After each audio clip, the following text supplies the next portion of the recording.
Now, after a successful operation this evening, we are lucky enough to have Jeff Arendt, who is the manager of the Systems Engineering and Integration Office and the International Space Station Program based here in Houston.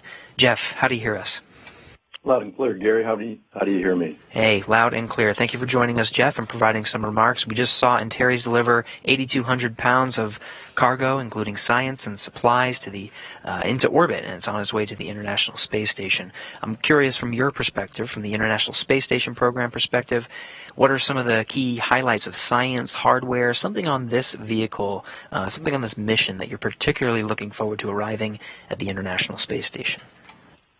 Yeah, that's a great question. I think three come to my mind pretty quick. The first would be this is the final iteration of the Sapphire series of spacecraft fire protection experiments, and so that's flying on this flight. That's been a really interesting set of experiments, and we've learned a tremendous amount, to be honest with you. The second, I think, we're flying some neural cells that will be cultured in 3D cell models for gene therapy testing. The experiment is called Neuronics.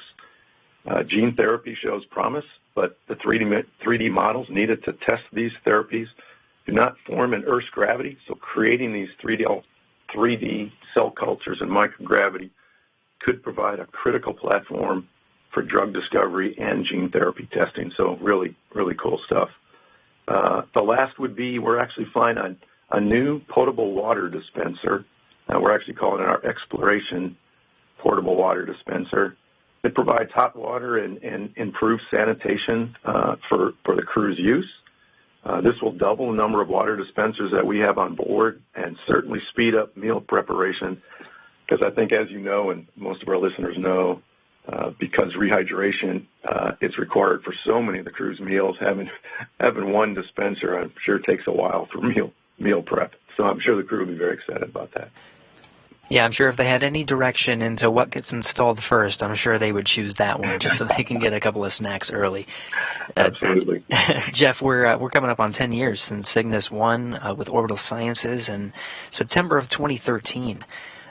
When Cygnus berthed first to the International Space Station for a demonstration mission. Now we're 10 years into it. We're talking about the Commercial Resupply Services 19 mission. So if you reflect on the past decade, what can you say about the impact of commercial cargo operations for International Space Station and continuing to support the operations? Yeah, in a word, I'd say essential. Critically essential. I don't think that's almost redundant, but with the retirement of the Space Shuttle, we lost our capability to resupply the ISS. And cargo resupply from U.S. companies is critical to our mission. I can't emphasize that enough. It ensures our national capability to deliver critical hardware, science research, significantly increases the ability of NASA to conduct new investigations. Other U.S. government agencies, private industry, and academic and research institutions can also conduct microgravity research through our partnership with the International Space Station National Laboratory. But again, in a word, it's absolutely essential. It's essential for the operations and continuing operations. I think for this particular mission, there's also a sentimental value to it. And as you know, Cygnus spacecraft get named after significant contributors to human spaceflight. And this one is named after Laurel Clark, who tragically lost her life aboard Space Shuttle Columbia in 2003. And it can be a reminder of the risks of human spaceflight and the work that has been done over the past 20 years to continuously improve mission safety and assurance. So after today's successful launch and you reflect on the risks of human spaceflight, what can you say about maintaining a level of vigilance and NASA's role in working with private companies to ensure lessons in safety are shared and implemented? Yeah, that's a really good question. And, my hat's off to Laurel and her entire crew. And we'll never forget those guys.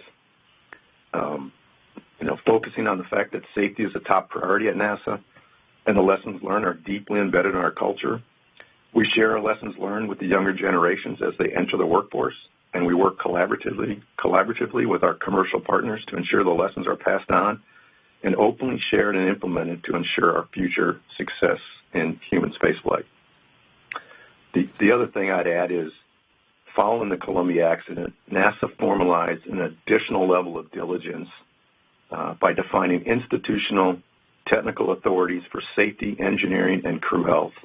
These senior engineers and doctors work to ensure all concerns are heard and work to resolution, not only for NASA hardware, but in an ever-expanded role to ensure our lessons learned are shared with both our commercial and international partners. You know, what we do is not easy, and you just got to keep your nose down.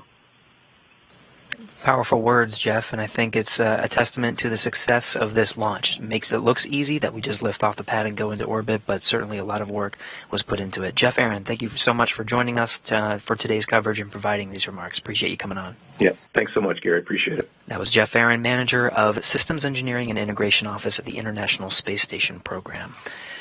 With that, we'll begin concluding our coverage for today's launch. Again, Cygnus is in orbit after a successful orbital insertion by the Antares launch vehicle, and it will make its journey to the International Space Station, rendezvousing Friday for a capture and berthing. You can tune into our coverage then.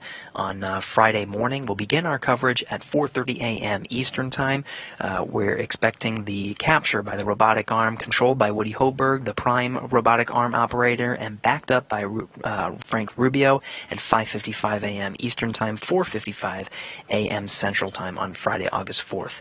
Now, since this is a berthing operation, we'll break our coverage and begin the installation coverage at 7:30 a.m. Eastern Time, 6:30 a.m. Central, where Cygnus will be maneuvered by the station's robotic arm and berthed to the Unity port of the International Space Station. This is the center node that is part of the International Space Station and the common home for Cygnus vehicles that arrive aboard the orbiting complex. Now again, we're about to wrap up our television coverage, but stay tuned online for updates on the unfurling of the Ultraflex solar arrays on the Cygnus that will provide power for its journey and arrival at the International Space Station on Friday morning. Now, that will wrap up our coverage here in Mission Control Houston. Thank you for joining us.